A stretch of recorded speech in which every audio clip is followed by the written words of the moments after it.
Bueno, ahora sí, vamos a agradecer la presencia de distintas autoridades de la Universidad Nacional de Mar del Plata, de distintas instituciones, organismos.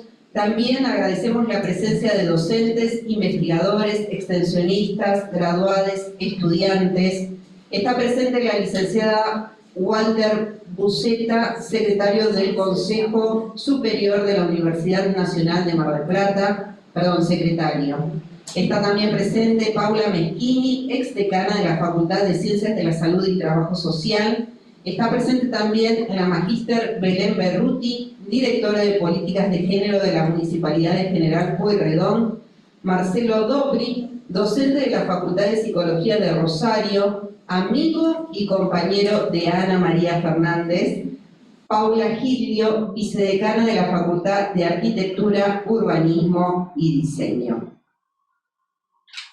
Para nuestra comunidad, sí, Ana María Fernández es muy querida, ya desde un principio, porque es nada más y nada menos que la madrina del programa Actives.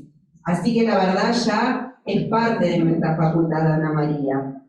Este programa fue el puntapié inicial para que la Facultad de Psicología sea la primera en tener la Secretaría de Género y Diversidades. Además, destacar su gran gesto por parte de ella, de estar siempre presente, no solamente desde lo presencial, sino también ante cualquier necesidad. Es una persona muy amorosa, generosa y una entrañable profesional. Para aquellos que no sepan, ha sido ganadora del Premio Conex de Platino 2016, es doctora en Psicología, psicoanalista, analista institucional. Desde 2014 es profesora titular plenaria consulta de la UBA, ha estado a cargo de las cátedras de Teoría y Técnicas de Grupos 1 y de Introducción a los Estudios de Género en la Facultad de Psicología de la UBA. Como investigadora, dirigió investigaciones UBACIP y ha dirigido estudios multicéntricos Comisión Salud Investigativa del Ministerio de Salud de la Nación.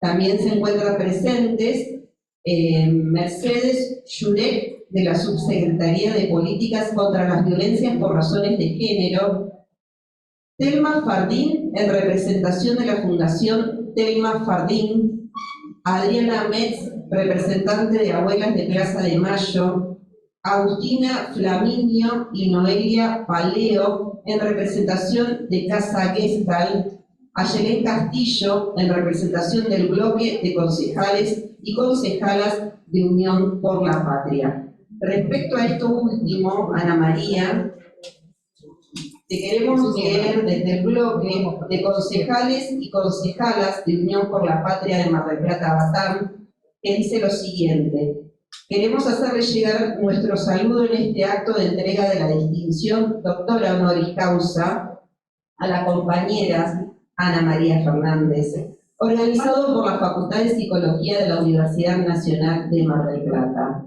Esta distinción implica reconocer a Ana María Fernández por su aporte académico invaluable y por su sólido y profundo compromiso político y social. Todos nosotros y nosotras nos reconocemos en ella y en su coherente acción cotidiana en pos de una sociedad más justa, libre y soberana. Es fundamental no solo reconocer su trascendental trayectoria académica y política, sino también su gran calidez humana y generosidad con las y los estudiantes y el cuerpo de docentes de la Universidad Nacional de Mar del Plata. La felicitamos con mucho orgullo, presidenta del bloque de Unión por la Patria, concejalas y concejales. Hago entrega a Ana María de la distinción. Un aplauso, por favor.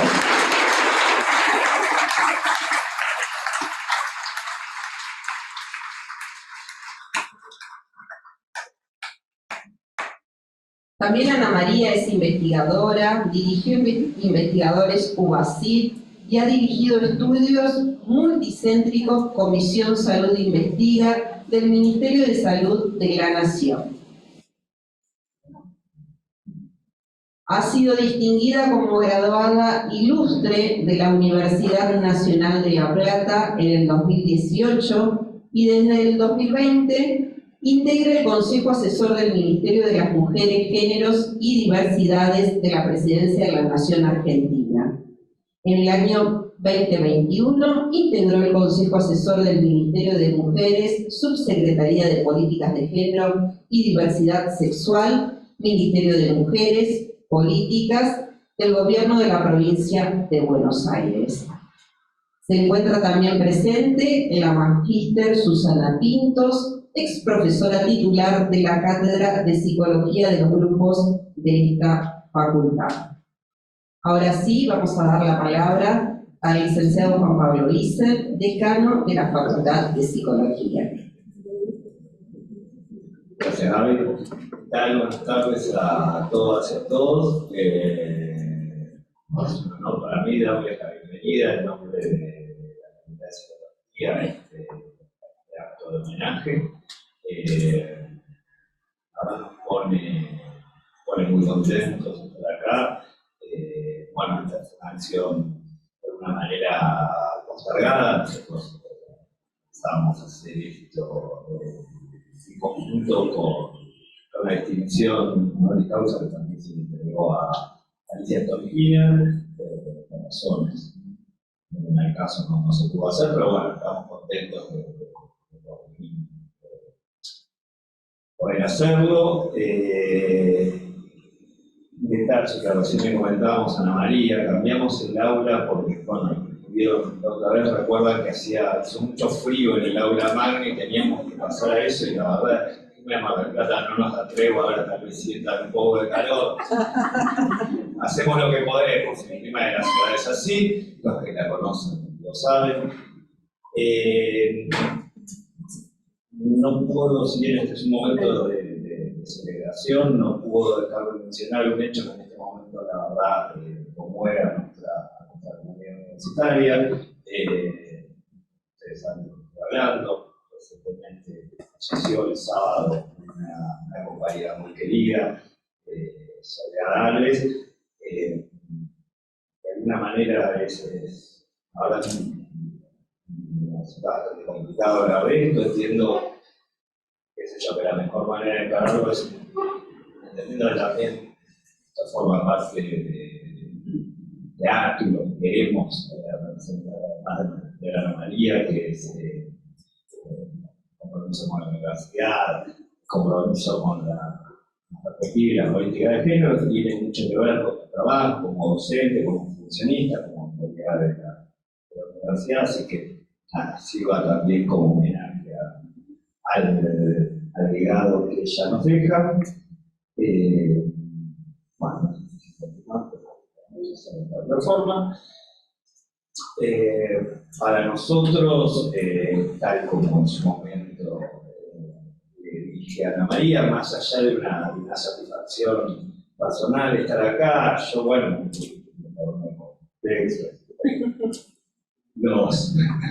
los utilizamos, los vi como material de cursada, como ayudante de trabajos prácticos. La verdad es que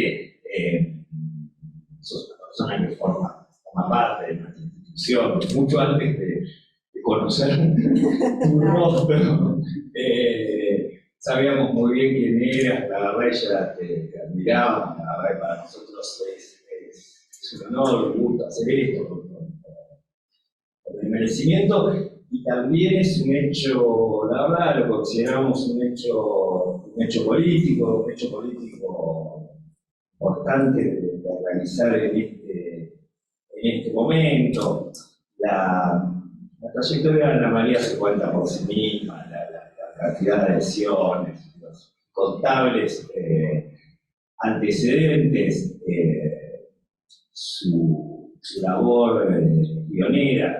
Para nosotros es importante este reconocimiento a su trayectoria, pero también nos resulta muy importante este reconocimiento como posicionamiento de nuestra unidad académica, realmente en relación a, ¿cómo decirlo?, hablar de cuestionamiento, creo que es hacer de precio. medida del feroz ataque que nos parece que en este momento está recibiendo todo aquello que para nosotros Ana María representa. Así lo planteamos, bueno, y valga más que nunca este homenaje en este momento. Voy a pasar la palabra a mi compañera Rita Filippi. Un fuerte aplauso.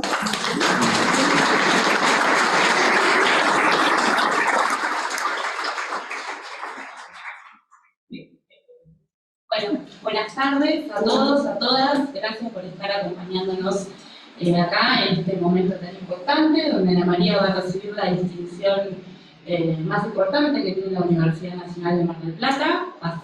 Ya es doctora honoris causa de la Universidad Nacional. Así que un poco lo que tengo acá hago yo es hacer el elogio académico de Ana María, lo cual para mí es un honor. Representado en algo colectivo, pero también singular y personal. Acá la veo a Susana, quien me ha introducido una lectura de los textos de Ana María cuando cursaba psicología de los grupos hace 10 años. Y bueno, ha formado parte de la formación de grupos, particularmente en género también. Así que en función un poco del entramado que representa esta distinción a nivel colectivo, y un poco de la propia historia, trataré de armar y de contarles un poco lo que significa esto para nosotros y nosotras.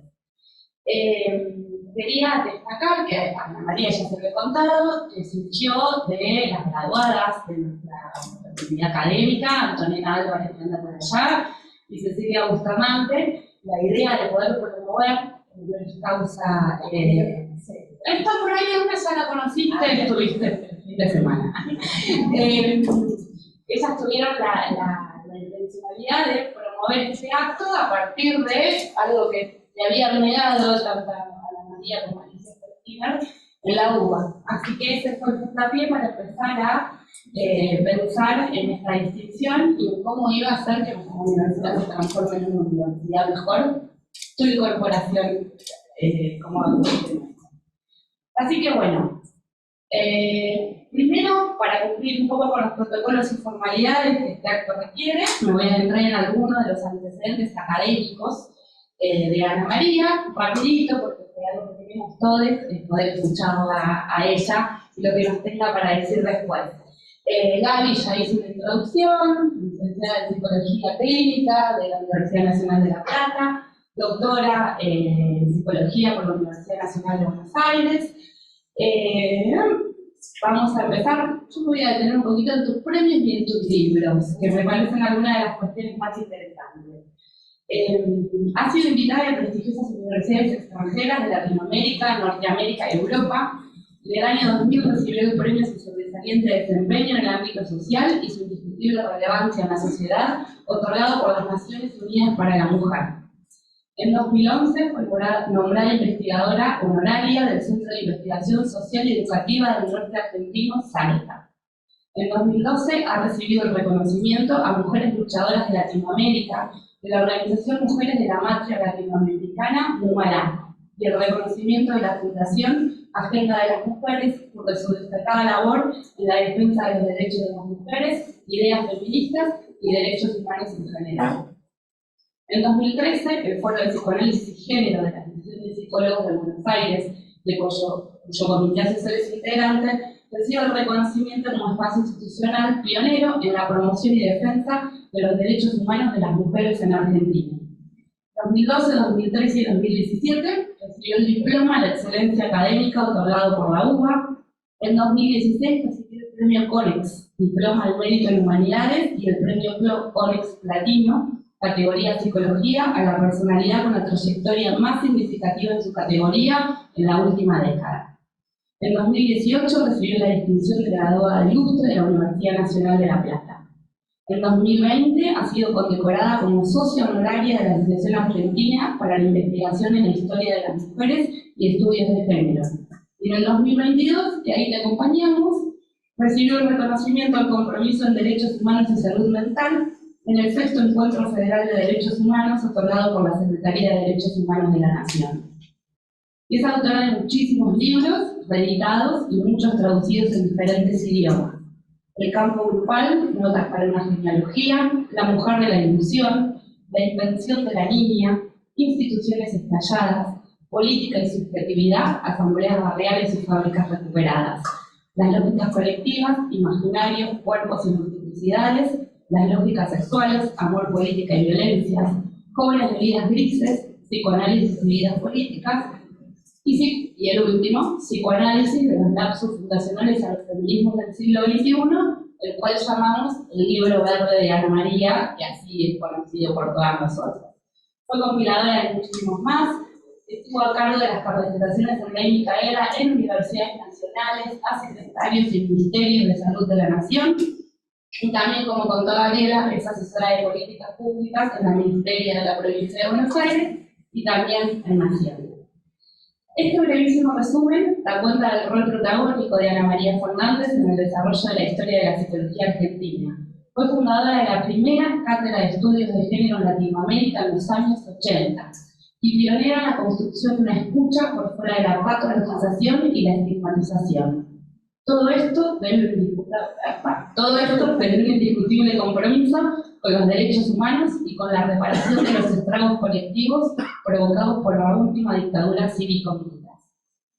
Quiero igualmente detenerme brevemente en el rol fundacional que la doctora Ana María Fernández tuvo en la incorporación y desarrollo de los feminismos y la perspectiva de género en esta unidad académica en nuestra querida facultad. Del año 2018, cuando la marea verde arremetía con fuerza en lo social y en lo institucional, Ana María estuvo a cargo de la conferencia de apertura del 8º Congreso de Psicología de nuestra facu y nos dijo un montón de cosas, pero una de ellas es que si había algo que las mujeres no debíamos entregar, era nuestra agenda. Y a partir de ahí, muchas de nosotras nos organizamos y trabajamos en la creación de aquel entonces programa Activas, que ahora es Actives, donde Ana María nos acompañó en su presentación y en el deseo de desnaturalizar las lógicas patriarcales de nuestra disciplina y de nuestra institución. Y esa agenda se fue cargando de tantos puntos que nos llevó a convertirnos en el año 2021 en la primera facultad de la Universidad Nacional de Mar del Plata que incorpora la Secretaría de Género y Diversidades a su organigrama de gestión. Y como les decía al principio, voy a aprovechar este elogio para colar algo del orden de la historia singular, para contarles una experiencia o un efecto de lectura que dio comienzo, como dice hermosamente Lila Feldman, a mi propio viaje de iniciación feminista. Fue hace muchos años, con el libro La mujer de la ilusión, recién comprado entre las manos, libro viejísimo. Entusiasmada por encontrar claves teóricas para pensar vínculos, pactos y contratos entre hombres y mujeres. Lo abro y me encuentro con una dedicatoria de la autora que dice: a mi madre, a veces pienso que soy hija de anhelos suyos muy silenciados. Todavía recuerdo el impacto corporal y subjetivo de esa frase que devino posibilidad de armar linaje, con las múltiples formas de resistir, actuar, intentar, soñar, de todas las que tuvieron antes que una, y que de alguna manera, a veces un poco indescifrable, nos lograron transmitir, y que fue germen de lo que hoy nosotras podemos imaginar, desear e intentar transformar. Así comienza este viaje de iniciación, que no es individual, es colectivo, dice Lila, y que implica pensar todo otra vez, nuestros supuestos teóricos, los impensados de nuestra disciplina, nuestros vínculos, nuestras instituciones, y poner una categoría en el centro, el poder.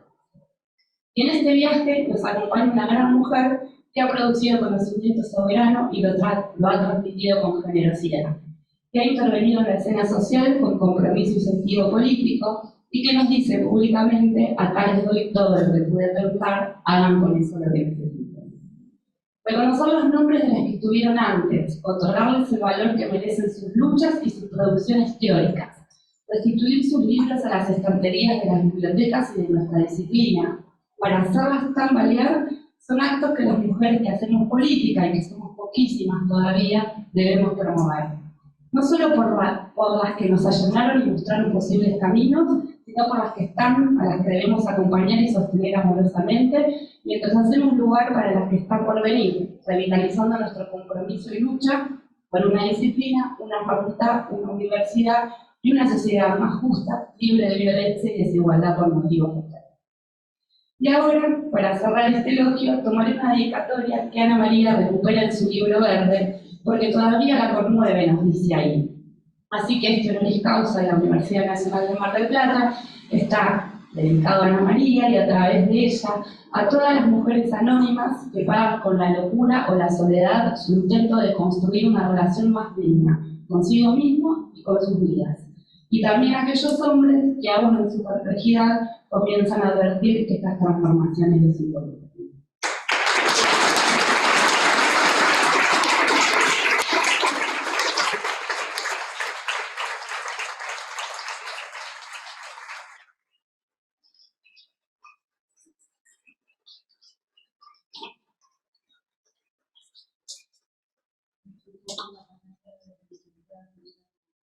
Ella es vicedecana y está a cargo también de la Secretaría Académica. Pero también, Ana María, tenés una sorpresa, porque la licenciada Julieta Calmels, subsecretaria de Consumos Problemáticos y Salud Mental de la provincia de Buenos Aires, hizo llegar este video.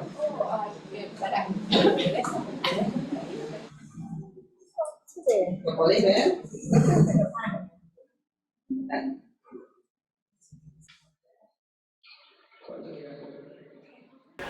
Queremos acompañar este acto en la Universidad de Mar del Plata, donde van a dar un premio honoris causa a Ana María Fernández, así como acompañamos hace unas semanas un premio similar para Alicia Stolkiner, y celebrar que una universidad pública, nacional de nuestra provincia pueda hacer este acto de justicia y de reconocimiento a una compañera, a Ana María Fernández, a una colega, a una referente para muchas generaciones de nuestro país en la formación en la psicología y en la salud mental en un sentido más amplio. También Ana ha constituido una referencia muy importante.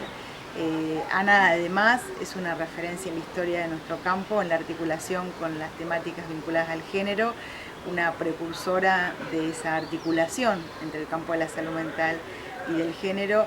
Y además de eso, y me gustaría poder resaltarlo porque forma parte también de todo lo que Ana enseñó a lo largo de su historia, que es la necesaria articulación de los campos disciplinares con las teorías críticas del pensamiento y también con las realidades sociales de los países en los cuales eso se desarrolla. Entonces, para Argentina y en particular para nuestra provincia, que desarrolla una profunda transformación del modelo de atención en salud mental, también nos gustaría poder decir que Ana forma parte de esa historia de compromiso también con lo público y con las transformaciones que las políticas públicas deben darse para una salud mental inclusiva y con perspectiva de género. Así que celebramos la iniciativa de esta facultad y acompañamos este premio a la distancia, pero lo acompañamos.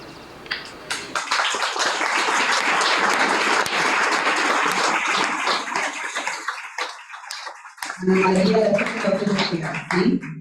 Bueno, ahora viene la parte bien protocolar. Vamos a invitar a subir al escenario al secretario del Consejo Superior, Walter Buceta, en representación del rector de la Universidad Nacional de Mar del Plata, y a la licenciada Milena Remaggi, secretaria de Género y Diversidad de la Facultad de Psicología, quienes harán la entrega de la máxima distinción académica, la distinción doctora honoris causa, acompañada por algunos presentes. Esto, sí, perfecto.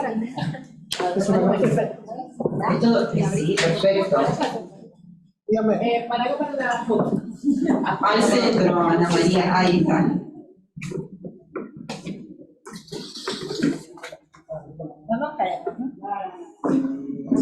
Sería muy importante. Sería muy importante que no, y menos. Bueno, lo leo si quieren, así nomás sin micrófono. Universidad Nacional de Mar del Plata, Consejo Superior de la Universidad Nacional de Mar del Plata, en su sesión plenaria del 15 de junio de 2023, ha decidido discutir a la doctora Ana María Fernández como doctora honoris causa de conocimiento sobre el debate médico a Mar del Plata frente al Tribunal Médico.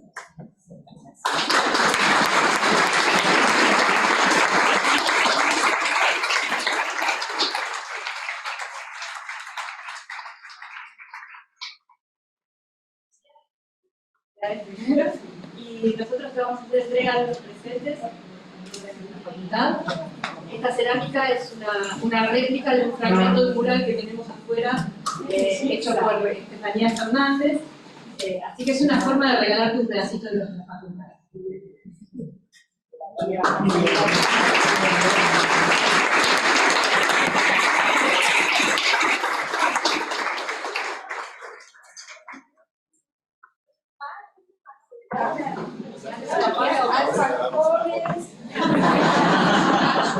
Mate, mirá que diseño,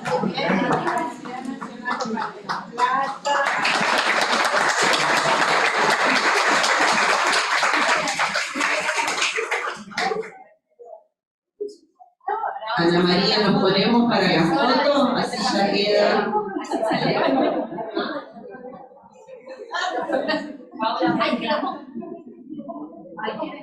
¿Quieren que muestres el diploma, Ana María? El diploma también. Las dos cosas, ahí estamos. Normalmente estamos trabajando por la causa como universidad.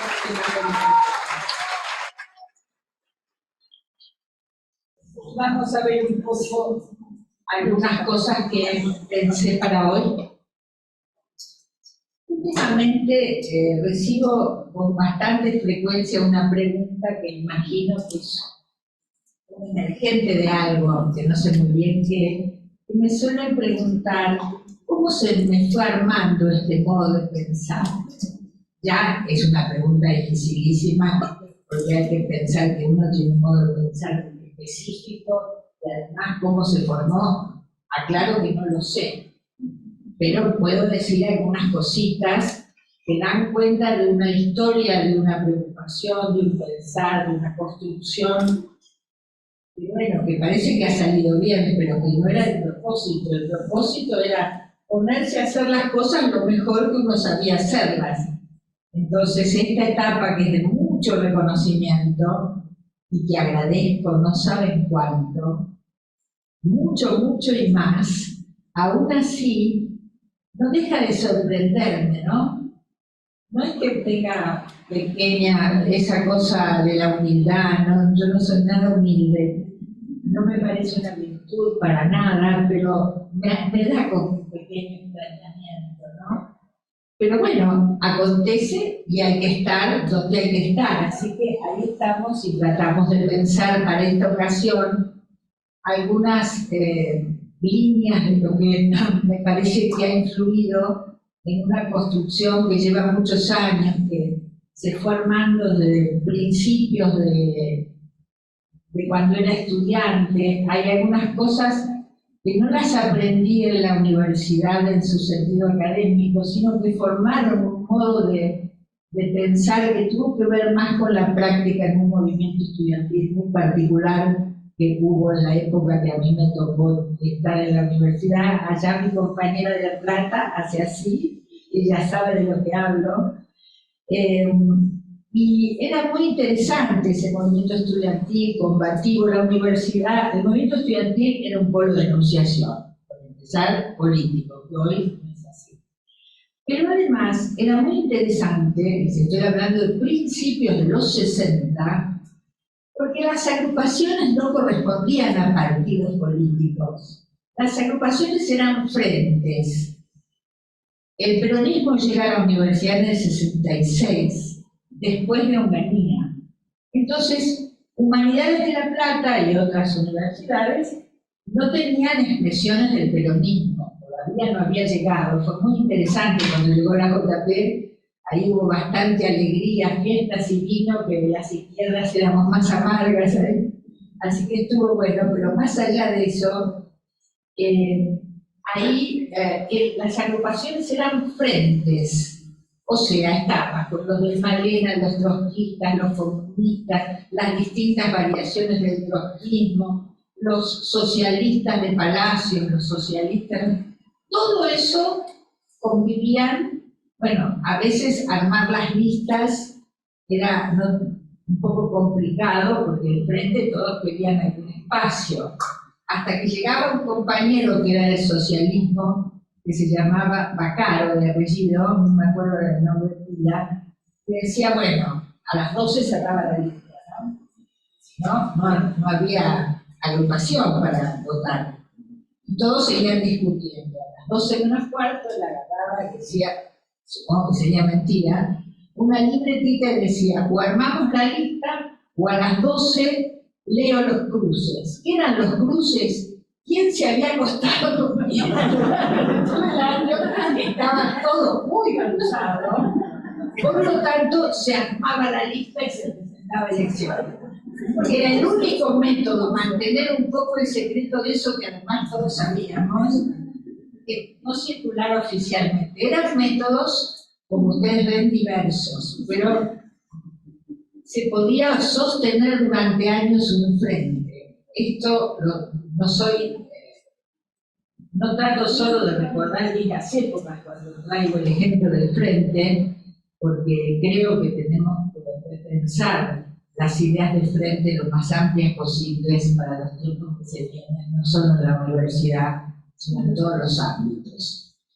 Bueno, pero a lo que iba en el sentido específico es que en un frente tenías que acordar con gente que no pensaba igual, tenías que renunciar, acordar, negociar. Era una práctica política cotidiana muy interesante, nada fácil, pero aprendíamos ese modo de hacer política, distinto de aquel que estoy en mi partido, doy bola a lo que a mí me interesa, a lo que tengo referendado arriba y lo demás no existe o vale menos. Es un poco el cotidiano de los modos de hacer política de hoy, ¿no? De cualquier espacio político. Eso es algo que ha caducado, creo yo, y que es muy importante que aprendamos rápido estos modos más abarcativos, no por eso menos radicalizados, ¿no?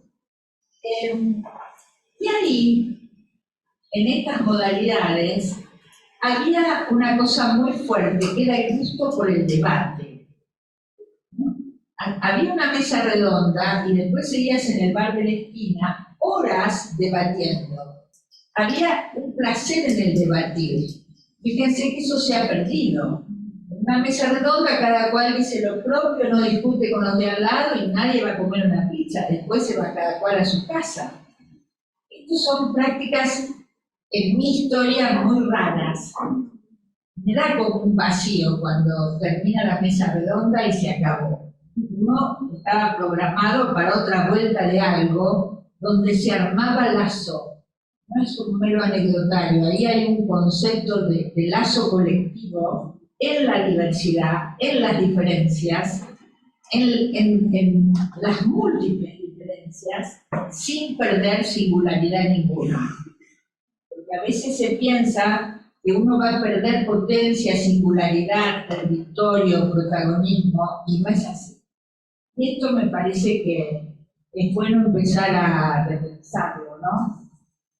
Era una época donde, si estamos pensando antes del 66, antes del Mayo Francés, antes del Cordobazo, había lugares de fuerte enunciación política o estética. Bueno, el Videla fue un lugar de invención colectiva maravilloso en el plano de la estética.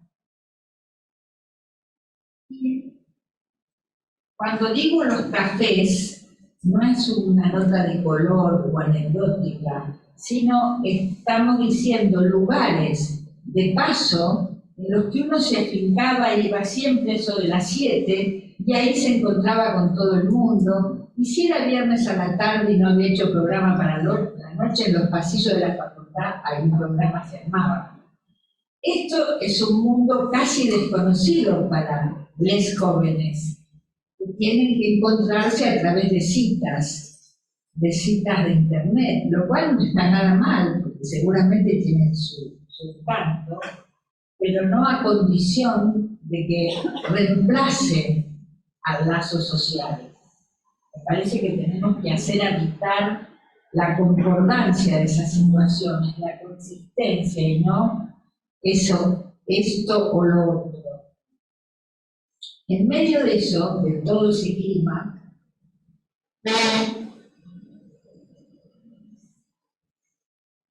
también se producía una cuestión muy, para mí, que fue como muy central, que fue conocer, discutir hasta altas horas de la madrugada las ideas de Althusser, que era un marxista que peleaba contra el dogmatismo de su partido comunista, y que en todos los países se estaba armando esa crítica a los dogmatismos, a los verticalismos, en el plano de los procesos insurreccionales blancos y occidentales, por supuesto, pero que lo eran.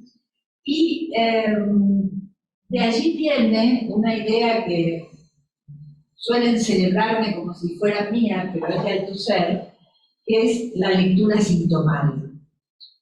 ¿Qué es la lectura sintomal? Es suponer que solo hay un texto que tiene verdad, que sería la Biblia para los que creen, ¿no? El resto de los textos, cuando damos por sentado que si lo dice tal autor, eso es verdad, esa es la lectura bíblica, base de los dogmatismos teóricos que además esterilizan las prácticas. Y eso lo hemos comprobado en el psicoanálisis a lo largo y a lo ancho, ¿no?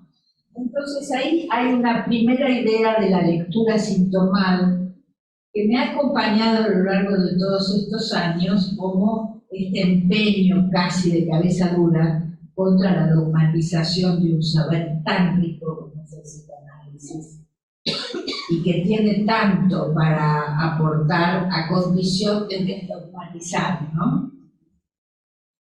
Entonces, ¿qué es lectura crítica? No es andar criticando, esto no me gusta, no estoy de acuerdo, eso no es la lectura crítica.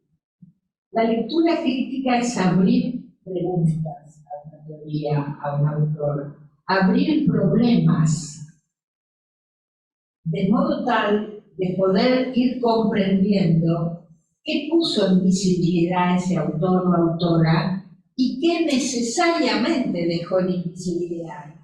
Y entonces vendrá otro y podrá abrir otro campo de visibilidad y conceptualización. La idea de que un autor lo dijo todo, y entonces tengo que estudiar un tema nuevo, y entonces si cito Freud y Lacan, vale mi trabajo. Bueno, podés poner en la introducción cómo aprovecharon estos autores clásicos o cómo se aproximaron a tal temática, pero después tenés que abrir otra cosa. Y ahí es donde aparece la dogmatización de las escuelas, ¿no? En eso el marxismo y el psicoanálisis, cada cual en lo suyo, han tenido esos procesos que han acompañado con verticalidad, etcétera, etcétera, y también se encontraron, cada cual en su época, con un problema muy serio que era la esterilidad de las prácticas, porque las prácticas son parte de la permanente renovación conceptual. No hay invención de prácticas si no me siento en la autonomía de pensamiento como para pensar aquello que el autor clásico no pensó.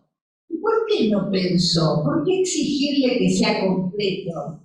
Y esto lo digo con toda ironía, por supuesto, ¿no? ¿Por qué le inventamos un falicismo al autor? Una idea de completud, que ya dijo todo y yo tengo que ver cómo repito eso cada vez mejor la repetición, porque entonces mi discurso va a valer más.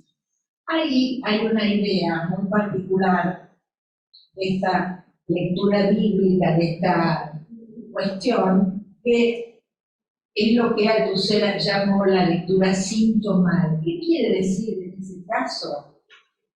Significa que una teoría habla por lo que enuncia, pero también por lo que omite.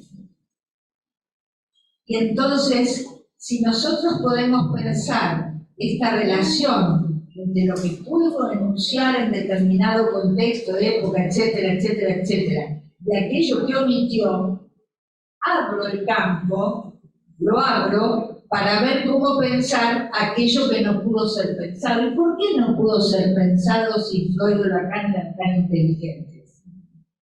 no es por falta de inteligencia, es porque la episteme que opera como un campo no dicho de las teorías, organiza los conocimientos. ¿Y cuál es la episteme moderna?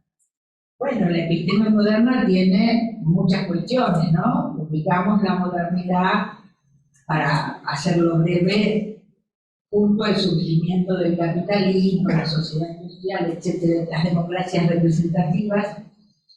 ¿Y qué dice la episteme moderna? Y es binaria. Vieron ahora los problemas que trae el binarismo. Es jerárquica, no solo hay blanco y negro, sino que blanco mejor que negro.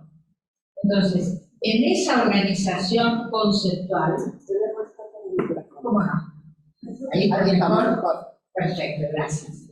Entonces, en esa organización conceptual, sistemáticamente, ustedes tienen que ese otro que no sea el modelo de varón blanco, heterosexual, cristiano, europeo, etcétera, etcétera, fíjense ahí el corte de clase, de género, de etnia, de geopolítica.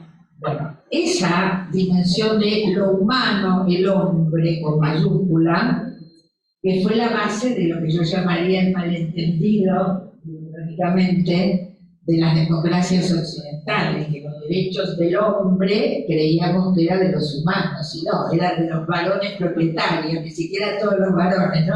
Esto ya es muy sabido, pero hay que ponerlo para entender que esa es la episteme moderna, que no tuvo cosas malas, muy por el contrario, porque permitió el avance de las ciencias, una cantidad de cuestiones, la separación de el hacer laicas las sociedades, hay un montón de avances de la modernidad, además de las estéticas, la literatura, ¿verdad?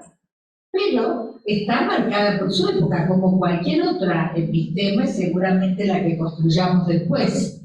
Entonces, episteme moderna, lo que nos compete significaría que cuando pienso en términos del otro, de algún otro, que no es ese varón cristiano, propietario, blanco, europeo, ese otro es menos.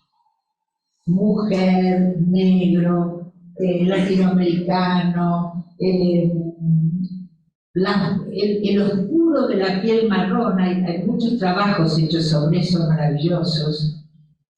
Bueno, por supuesto, heterosexual vale más que homosexual, ni hablar más que trans, desde ya. Entonces, todo esa otredad, que no es el modelo llamado hoy popularmente hegemónico. Hace unos años nadie sabía lo que quería decir hegemónico. A mí me gusta cómo avanza el lenguaje, ¿no? Entonces, todo aquello que no fuera ese varón hegemónico está pensado en menos. Por lo tanto, ahí tenemos una de las cuestiones que hacen de la diferencia de desigualdad.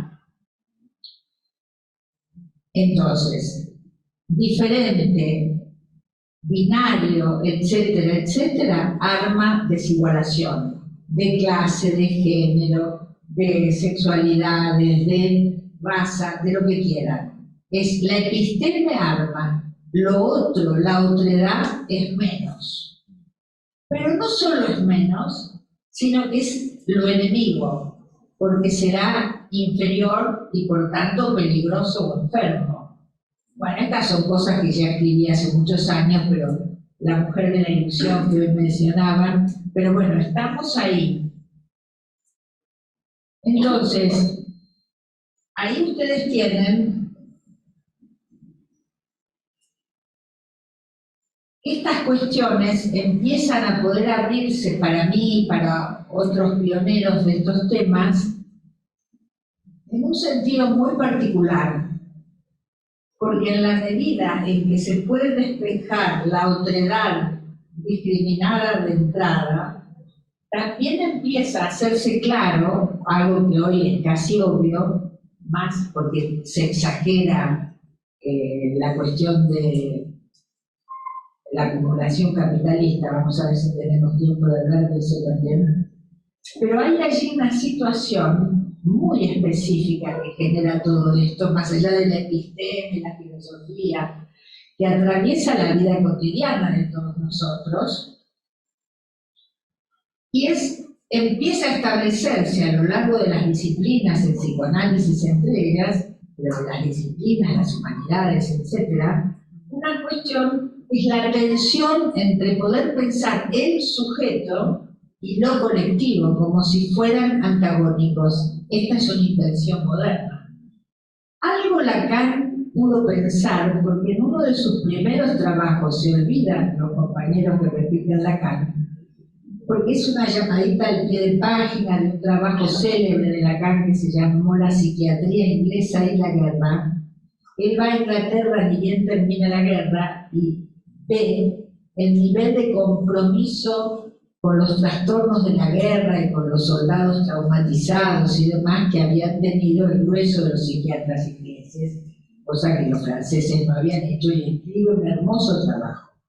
Pero ahí en una llamadita, a mí me gustan las llamaditas al pie de página, en una llamadita al pie de página él se pregunta, ¿qué es lo colectivo? Porque bueno, uno dice lo colectivo, pero ¿qué es lo colectivo? Y él dice, ¿qué es lo colectivo si no es acaso el subjectum de lo individual? Subjectum es lo que subyace. Y ahí viene la idea de sujeto. Por lo tanto, él ahí está estableciendo una relación profunda, inherente, óntica, entre lo colectivo y lo llamado individual. Lo llamado individual y lo llamado colectivo. Entonces, con estas ideas empecé a trabajar los textos freudianos y también una producción de lo grupal que empezamos. Sí, de hoy trataba de acordarme, Susana, ¿cuándo venían a 4 años?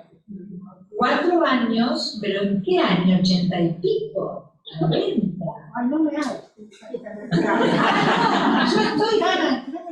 Yo estoy meuse con las fechas, porque no tengo dimensión de tantos años, nos parece que fue hace poco. Será para no verlas tan envejecidas, pero será Mirá los pobres. Bueno, entonces todo ese caudal vino también, llegó Castoriadis, un autor que había sido expulsado de la academia, no expulsado, no lo dejaron entrar a la academia francesa, porque los franceses se las traen, parecen democráticos, ¿no? Fíjense ustedes cómo las democracias representativas que instalan algo muy nuevo en la sociedad europea, que era todos iguales ante la ley, al mismo tiempo que instalan algo tan importante, van a exagerar y perfeccionar los instrumentos de la desigualación, la discriminación, la estigmatización, mucho mejor que la sociedad anterior. Al mismo tiempo que te dicen todos iguales ante la ley, no encontrás dos iguales que sean uno rico y otro pobre. Bueno, ya lo sabemos, el aparato de justicia, todo lo que sabemos. Pero es ahí donde lo que se vuelve visible es somos todos iguales. Lo que se invisibiliza, que sostiene ese visible conceptual, son el perfeccionamiento de las desigualaciones, estigmatizaciones, etc. Miren ustedes qué inteligencia la de la sociedad moderna, ¿no? Con la idea del progreso, con la ilusión del avance de las ciencias y la democracia, lo que era al lado de una sociedad que se armaba alrededor de un señor que decía que descendía de Dios y por eso era rey. No vamos a restarle un solo avance a la sociedad moderna, pero diremos que tiene corsi y ricorsi, que tiene frente y contrafrente. Y la posibilidad de mirar, de pensar, de conceptualizar esos invisibles es lo que arma el mayor coeficiente de transversalidad, diría Guattari, en la idea de los grupos. Entonces, Castoriadis, les cuento por otro lado, hago un pequeño desvío, pero es una anécdota que me encanta. es echado de Grecia muy joven por su militancia, no sé, nunca supe si era tronquista, bueno, no importa, pero en algún grupo extremo. Y empieza a escribir como economista que era, y en el año 44-45, que recién terminaba la guerra, había un elogio del mundo intelectual a la nueva sociedad soviética, al ejército soviético heroico, etcétera, etcétera. Y era la nueva sociedad que a la progresía de todo el mundo le generaba una enorme ilusión. Castoriadis tiene la mala idea de demostrar económicamente, yo no sabría hacerlo porque él era economista de origen, que en el año 44-45 dice que lo que el amigo Milei llamaría la casta burocrática, pero bueno, no creo que usar ese término, lo de amigo es una ironía. No, a veces hay que explicar, porque uno da por sentado que es un chiste, que toman literal, es un porro, bueno. Entonces, él demuestra algo muy importante, que es que la llamada burocracia estalinista producía plusvalía en el trabajo de los obreros. De ahí viene la idea de llamar a los países socialistas capitalistas de Estado, a diferencia del capitalismo que tenemos nosotros, que es capitalismo de mercado. Por lo tanto, todo es capitalismo, no hay nada por fuera del capitalismo.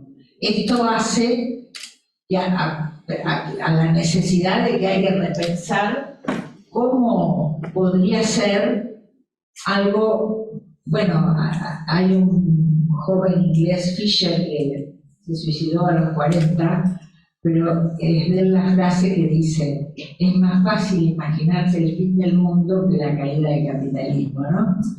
Bueno, no estaba tan equivocado, pero me parece que eso replantea y agota un discurso progresista que muchas de las cosas que hoy nos dejan perplejos de cómo la gente no va a votar lo que votó siempre, cómo fuerzas populares se ponen más frágiles, no tienen la culpa.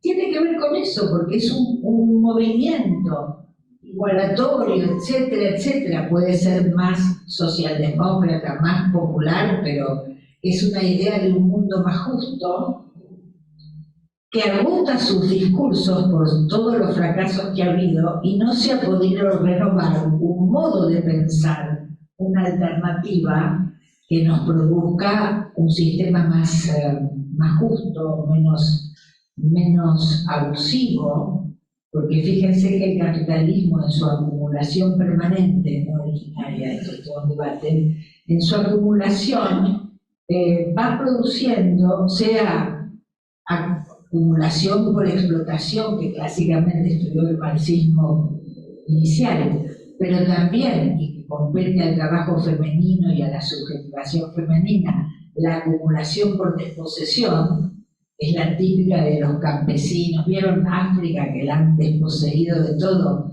Bueno, pero incrementa ganancias con eso, no es solo quedarse con el oro, etc.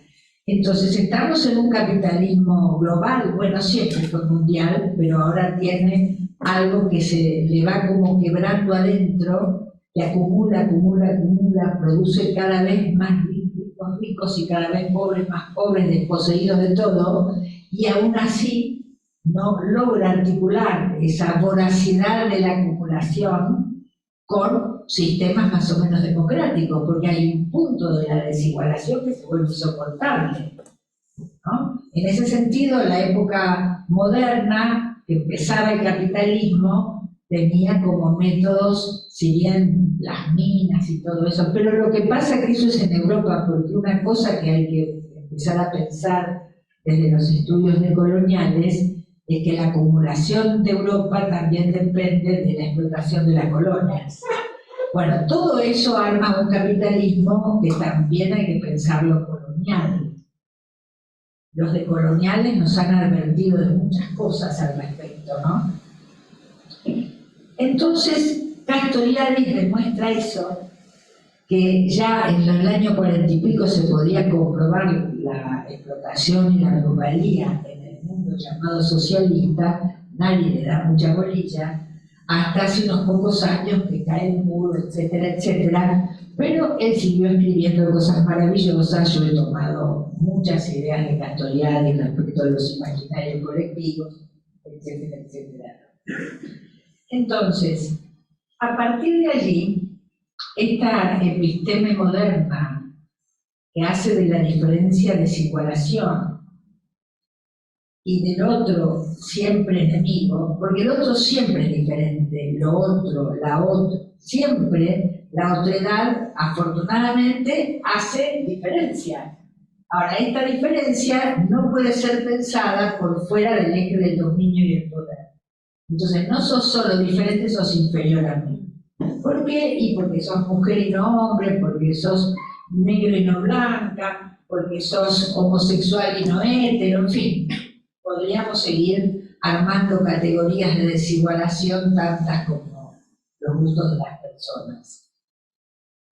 Y las cuestiones sí están en el medio de todo eso, solo que invisibilizadas, ¿no? Ayer charlaba con los estudiantes que vinieron a filmarme una conversación que tuvimos muy linda, y yo les decía que cuando yo empecé a trabajar con grupos allá por los años 70, era obvio que en los grupos terapéuticos decían no había que poner ni lesbianas ni homosexuales gay, porque eran perversos y iban a romper el grupo. Era una obviedad que no te acordás, Susana. Estaba ahí como una cosa obvia. Bueno, yo nunca hice eso, vos Susana seguramente tampoco, nunca se rompió un grupo por eso. ¿No es cierto? Bueno, a veces cuando había algunos gays, yo les contaba un poco juguetones, que ponían muy nerviosos a sus compañeros heterosexuales. Pero bueno, no pasaba de una chanza, ¿no? En cambio, sí hemos tenido en los grupos a veces situaciones difíciles de abuso heterosexual, ¿no? Donde ha habido que frenar o deshacer un grupo, en fin. Todo esto era invisible. Entonces, una teoría no solo habla por lo que enuncia, sino también habla por lo que omite. Por ejemplo, últimamente me he puesto a trabajar en la cuestión del estrago paterno.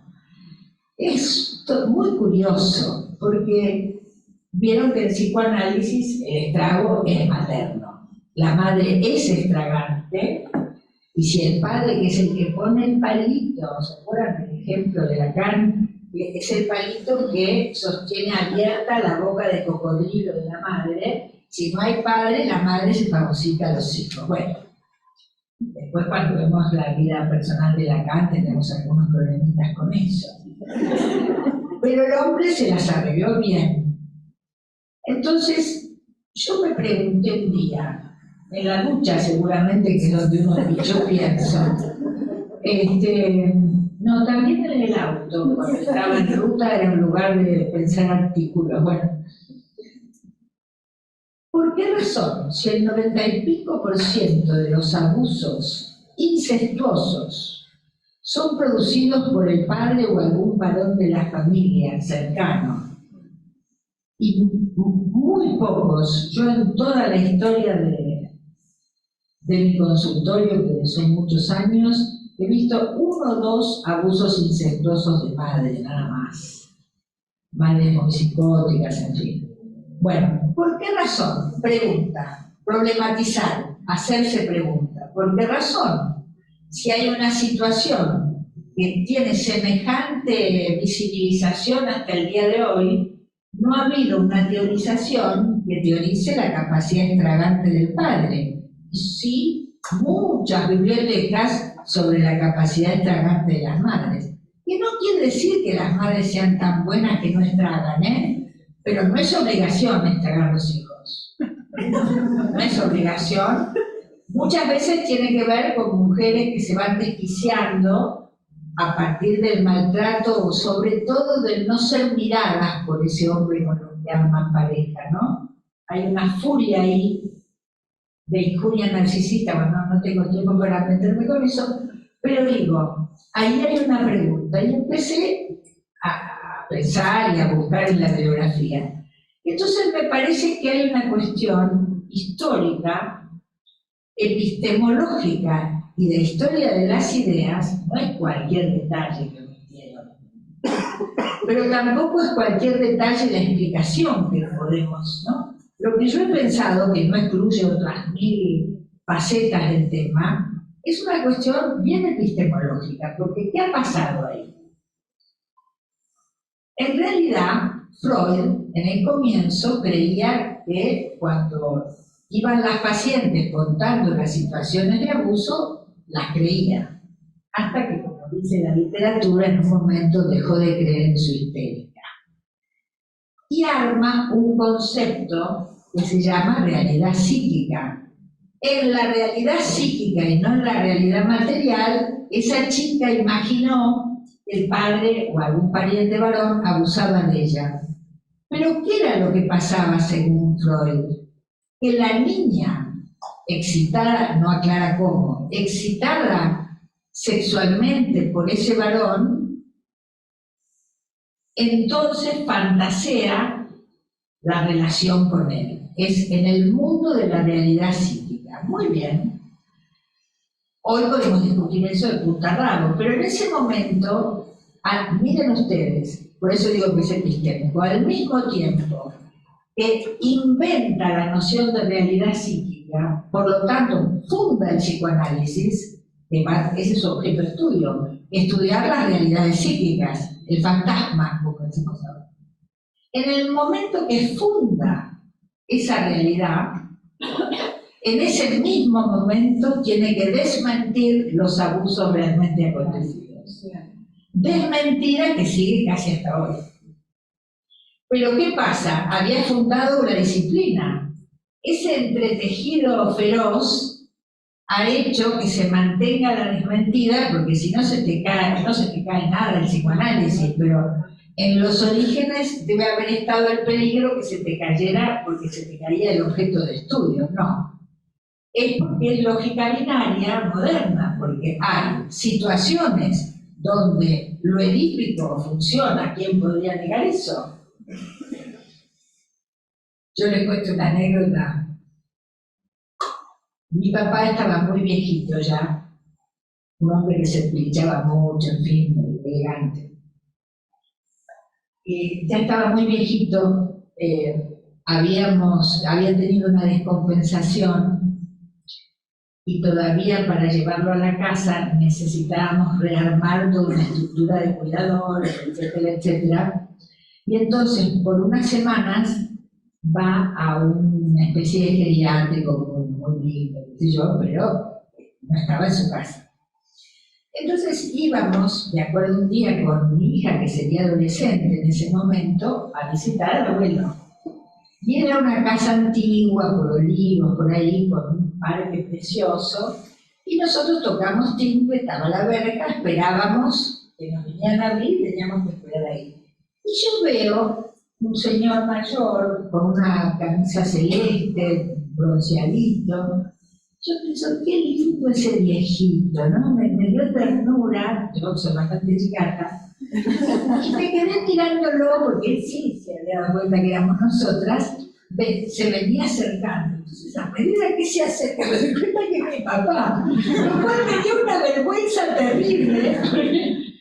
Mujer grande, ya escucharme con hijos grandes, no me había dado cuenta, pero era tan lindo el señor que venía. Un papelón conmigo misma, creo que nunca lo llevé a análisis, tampoco. Bueno, eso se llama Edipo.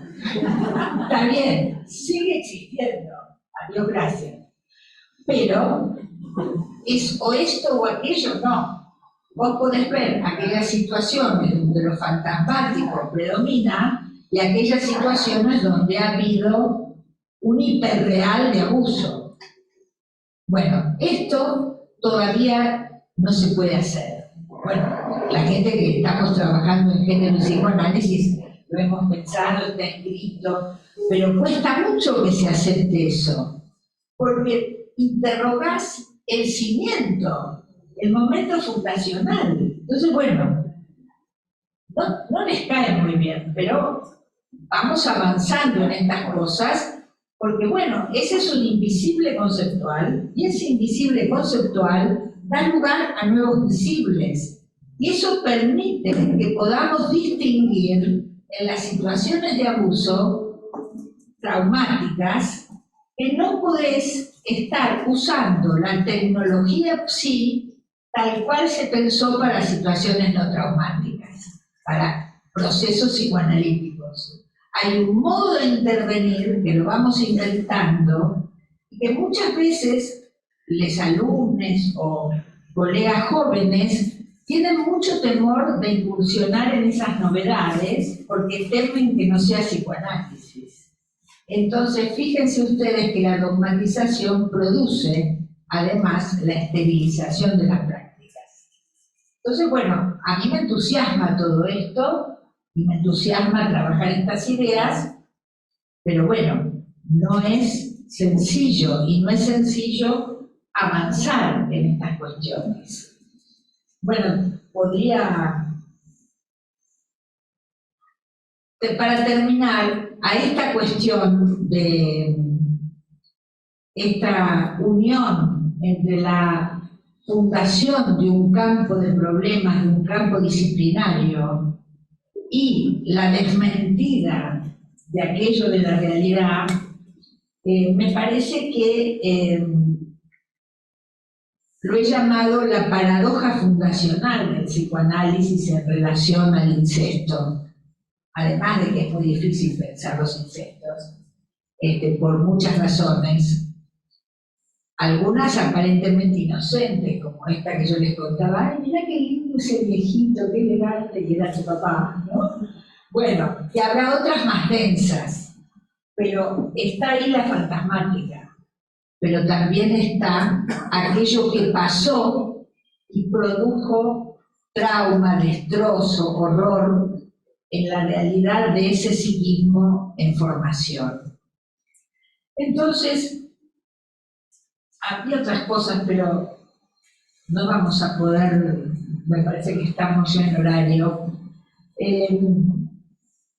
Quería contarles esa cuestión y dejar enunciado algo muy general, porque no hay tiempo de desplegarlo, que es cuando pensamos en términos de género y hablamos de feminismo, por ejemplo, me parece que tenemos que tener presente que el feminismo es mucho más amplio que la cuestión de las mujeres.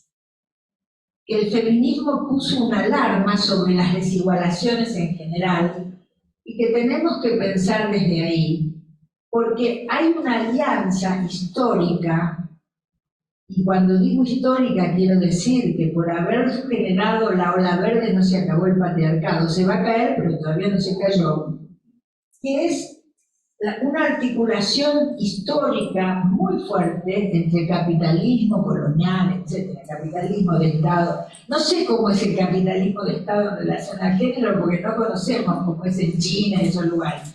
Pero de todos modos no creo que hayan avanzado un ápice en relación al capitalismo del mercado, de los feminismos y los avances de los feminismos. Por ahí es prejuicio, me parece que sí. Entonces, ese capitalismo colonial, en este caso capitalismo de mercado, pero seguramente habría que poder extenderlo al capitalismo de Estado. El patriarcado existe de mucho antes que el capitalismo, por supuesto, pero el patriarcado en cada periodo histórico, en cada nuevas gobernabilidades o nuevas relaciones de producción, va armando las nuevas alianzas. Y el Estado, que a veces nos toca por pequeños periodos históricos lo que llamamos Estado presente. Pero para que el Estado presente sea efectivo hay que cambiar todas las lógicas estatales, porque están pensadas para el Estado que deja caer. históricamente el Estado no integra, el Estado discrimina, excluye, etcétera, etcétera. Desde continentes enteros que son saqueados como África, hasta, bueno, las cuestiones que podemos ver cotidianamente en la gente que duerma en la calle, es acumulación por desposesiones, ¿no? Las mujeres sabemos de la desposesión porque hay toda una producción histórica de desarrollo de subjetividades en subalternidad, que es un precipitado de todo esto, y que vamos construyendo relaciones de mayor autonomía, pero nos falta mucho. Ayer en la reunión con los estudiantes, yo les decía y me miraban, la ola verde estuvo buenísima, pero bajada la ola no desapareció el feminismo, solo que ahora, una vez que te pusiste el pañuelo verde, hay que pensar cómo son tus relaciones en el amor, cómo son tus relaciones en el protagonismo político, etcétera, etcétera, etcétera. Y esas cuestiones son tan políticas como una elección que tendremos en estos días. No solo porque lo personal es político, sino, bueno, es así, sino también porque como hay una relación entre capitalismo y patriarcado, esto quiere decir, cuando se dice la violencia es estructural, la violencia de género es estructural, ¿qué quiere decir la palabrita estructural? Nada menos que es sin la violencia y la desigualación de las mujeres, diversidades, etc., es inherente a la reproducción del capital. Por eso el trabajo no pago del trabajo doméstico, por eso las mujeres en el hogar, que es donde tendrían que estar, etcétera, etcétera, etcétera. Pero es inherente a la reproducción del capital. El capital necesita extraer plusvalía cuando trabajamos todos con un salario, pero también por desposesión, en este caso de la autonomía, etcétera, etcétera, etcétera. Entonces, esto quiere decir que la lucha es larga y prolongada, no es que con una manifestación multitudinaria se cae el patriarcado. El patriarcado que hace así, y en su alianza con el capital, el aparato judicial, etcétera, etcétera, etcétera. Entonces es muy importante, sobre todo para la gente más joven, sean chicas, sean varones en deconstrucción, chiques, ahí hay otra diversidad muy interesante. Ahí hay que pensar que es a larga duración y que mientras se hacen todas las cuestiones públicas, tenemos que poder pensarnos en nuestras dificultades por el empoderamiento, con la autonomía. Y estas son prácticamente situaciones que hay que pensarlas en el mundo de lo privado, de los afectos.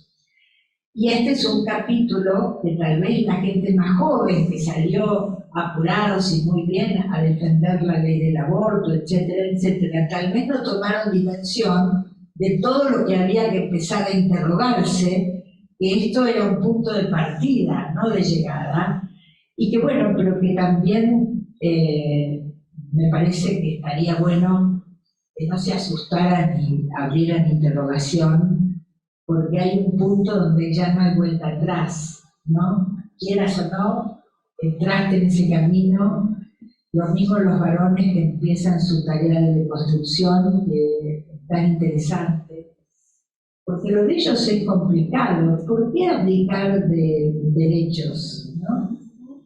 No son privilegios, son derechos que otros no tenemos, otros no tenemos.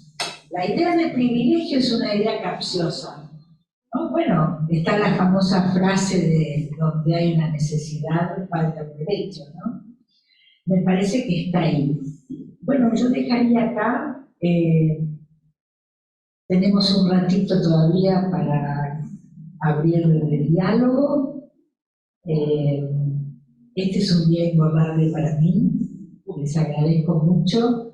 Y invito a seguir pensando. Yo creo que hoy es un día muy significativo para mí, porque les diría que con mucho orgullo, pero sin vanidad, tengo la sensación del placer de entregar la posta a las más jóvenes. Muchas gracias.